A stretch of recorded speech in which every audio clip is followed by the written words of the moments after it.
자, 대표 유형 31번은 최소 공배수의 활용, 그 중에서도 톱니바퀴에 관한 문제 유형입니다. 한번 살펴볼게요. 자, 톱니의 개수가 각각 A와 B인 두 톱니바퀴가 회전을 시작해서 처음으로 다시 같은 톱니에서 맞물릴 때 이렇게 문제에서 나오는 거예요. 그래서 예를 들어서 A의 개수가 6, B의 개수를 8이라고 볼게요, 일단. 자, 그럼 이제 두 톱니가 맞물려 있는 상태입니다. 이 지점에서. 그러면 얘네가 막 돌다가 아까 그 두 톱니가 다시 맞물리는 거예요.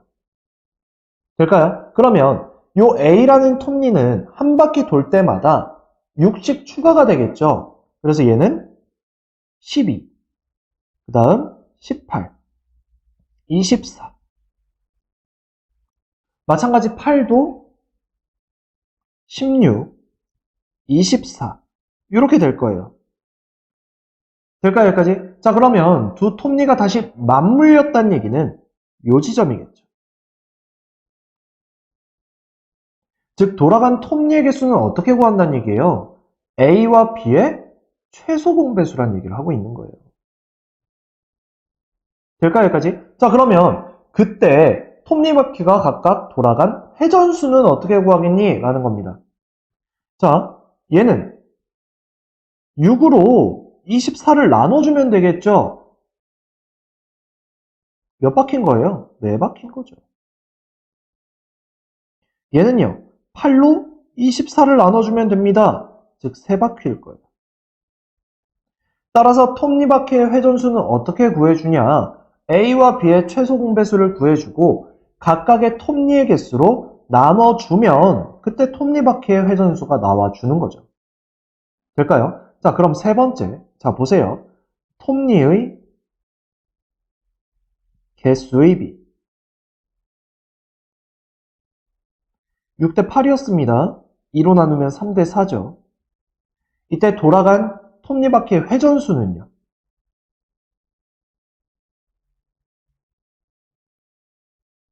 A는 4바퀴 돌았고 B는 3바퀴 돌았었죠. 지금 보시면 3대 4, 4대 3 둘이 뒤집어졌다는 사실을 알 수 있습니다.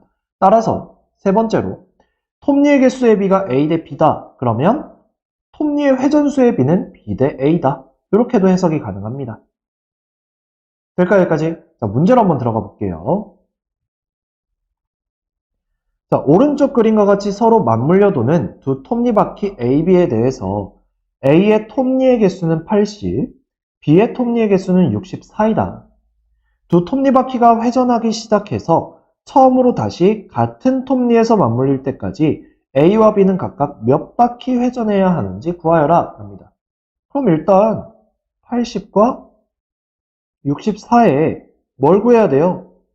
최소 공배수를 구해줘야겠죠. 그게 바로 톱니의 개수입니다. 맞아요. 처음으로 다시 맞물릴 때까지 가는 톱니의 개수가 되는 거죠. 자, 그럼 일단 8로 가면 2도 가능하겠네요. 자, 이때 최소 공배수는 그러면 이렇게 곱하면 되겠죠? 따라서 최소 공배수는 8 곱하기 2, 5 곱하기 4, 320. 될까요? 자, 그럼 회전수는요? A는 최소 공배수 320을 톱니 개수인 80으로 나눠서 4바퀴가 나오죠. B는요? 320을 톱니 개수 64로 나눠서 5바퀴가 나옵니다. 됩니까? 따라서 우리는 답으로 4바퀴, 5바퀴를 적을 수가 있고요. 우리가 B로도 구할 수 있죠. 예를 들어서 톱니의 개수가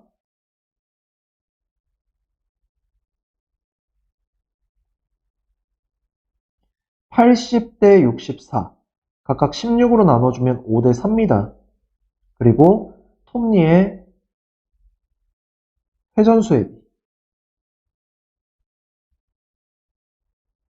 얘가 4대 5죠. 4바퀴, 5바퀴니까. 그래서 둘이 뒤집어졌다는 것도 보일 수 있고요. 이것도 알고 계셔야 돼요. 알겠죠? 문제가 어떻게 나올지 몰라요. 알겠지? 자, 그 다음 이번엔 최소 공배수의 활용 중에서도 정사각형 정육면체 만들기에 관한 문제 유형입니다.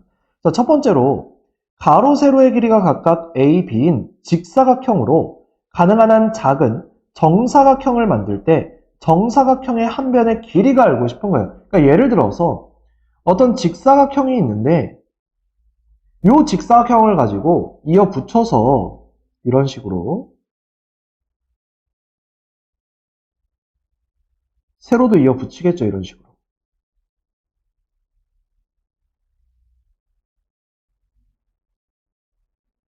뭐 이런 식으로 붙여서 어떤 정사각형을 만들고 싶은 거예요. 가능한 한 어떤 작은. 될까요? 그럼 결국 정사각형을 만드는 거기 때문에 이 길이랑 이 길이가 같아야 합니다. 즉 가로와 세로의 공배수, 그 중에서도 가능한 한 작은이니까 최소 공배수를 구해줘야겠죠. 따라서 이때는 A와 B의 최소 공배수를 구해주시면 돼요. 됐죠? 자, 그 다음 두 번째. 세 모서리의 길이가 각각 A, B, C인 직육면체로 가능한 한 작은 정육면체를 만들 때 정육면체의 한 모서리의 길이는 어떻게 구하면 되겠어요, 그럼? 마찬가지 A, B, C에 뭘 구하면 돼요? 최소 공배수를 구하면 되겠죠. 되죠, 여기까지? 자, 문제로 한번 가볼게요. 자, 밑면의 가로와 세로의 길이가 각각 15와 25이고 높이가 30인 직육면체 모양의 나무 토막을 빈틈없이 쌓아서 가능한 한 작은 정육면체를 만들려고 한다고 합니다. 이때 정육면체의 한 모서리의 길이를 구하라고 해요.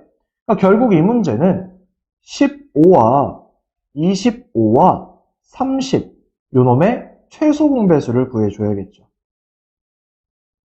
따라서 5로 먼저 해주면 3, 5, 6. 여기서 끝내면 안 되죠? 3하고 6이 3으로 돼요. 여기서 끝내는 겁니다. 따라서 최소 공배수는 이렇게 곱한 거고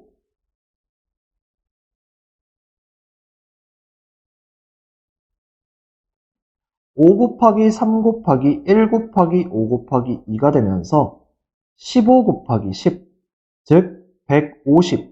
얘가 바로 내가 원하는 가능한 한 작은 정육면체가 되는 거예요. 그러니까 지금 문제를 그림으로 다시 한번 표현을 해주면 그러니까 정육면체가 만들어졌는데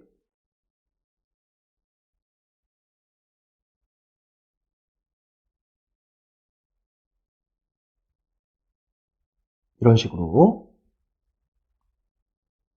한 변의 길이가 150이 된 겁니다.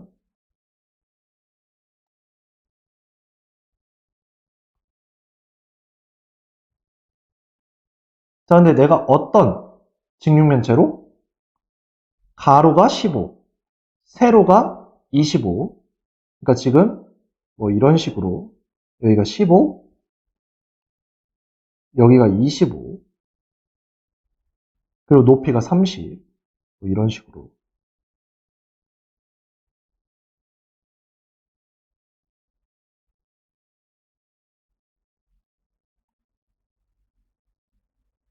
이런 직육면체를 쌓아서 만든 거예요. 될까요, 여기까지? 자, 그러면 얘는 지금 15씩 몇 개 놓일까요? 10개 놓이겠죠? 자, 그 다음 이렇게는요. 25씩 놓이는 거니까 150을 25로 나눴을 때 몇이 나옵니까? 6이 나오나요? 그 다음 이 위로는요. 30씩 150이니까 5개 놓이겠죠. 그럼 우리가 뭐도 구할 수 있냐면 이 정육면체를 만들기 위해선 이 직육면체가 몇 개 필요하냐고. 즉 가로로 10개, 세로로 6개, 높이로 5개. 총 몇 개가 필요하죠? 10 곱하기 30. 300개가 필요하구나. 이것도 구할 수 있어야 합니다. 될까요, 여기까지? 되죠? 자, 그 다음 이번엔 마지막으로 최소 공배수의 활용 중에서도 자연수를 나누기. 될까요? 자, 봅시다. 어떤 수 x를 a, b, c로 나누었을 때 나머지가 모두 r이래요. 이 얘기는 무슨 말이냐면 x-r은 a, b, c로 나누어 떨어진다는 얘기입니다. 왜냐면 나머지가 모두 r이라면서요. 그쵸? 그럼 x에서 r을 빼버리면 a로도 나누어 떨어지고 b로도 나누어 떨어지고 c로도 나누어 떨어진다는 얘기입니다. 그럼 이 얘기는 또다시 우리는 그럼 x-r은 a, b, c로 다 나누어 떨어지니까 a, b, c의 공배수구나. 그러면 x는 a, b, c의 공배수에다가 r을 더해준 거구나 로 해석을 해도 되겠죠. x-r이 a, b, c의 공배수라고 했으니까 요 마이너스 r만 우변으로 넘겨서 x는 a, b, c의 공배수에다 r을 더해줬구나 이렇게 해석도 가능한 겁니다. 될까요? 자, 그럼 문제로 한번 가볼게요.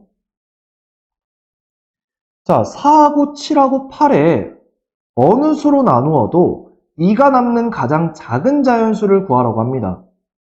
자, 이 얘기는 무슨 말이냐면 내가 x가 4하고 7과 8의 어느 수로 나누어도 2가 남아야 돼요. 그 얘기는 x-2라는 건 4하고 7과 8로 나누어 떨어진다는 얘기고 x-2는 4하고 7과 8의 공배수란 얘기고 맞습니까? 결국 x는 4와 7과 8의 공배수에다가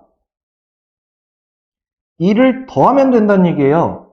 그때 가장 작은 자연수를 구하라고 했으니까 4하고 7과 8의 최소 공배수를 구해서 2를 더하면 되겠죠. 될까요? 자, 따라서 4하고 7하고 8의 공배수를 먼저 찾을 겁니다. 그 중에서 최소 공배수를 찾을 거예요. 2로 해야겠죠? 2, 7 그대로 얘는 4. 또다시 2 되겠네요. 요렇게. 따라서 최소 공배수를 구해주면 요렇게 됩니다.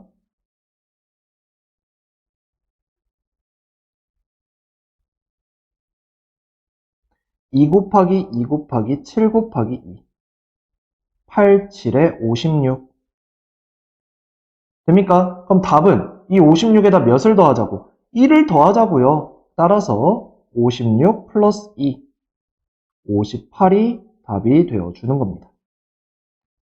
한번 확인해 볼게요. 자, 일단 58을 4로 나눠볼까요? 그럼 4, 1은 4, 4, 4, 16, 56. 나머지 2 나와줍니다. 그 다음 58, 7. 7, 8에 56. 나머지 2 나오죠?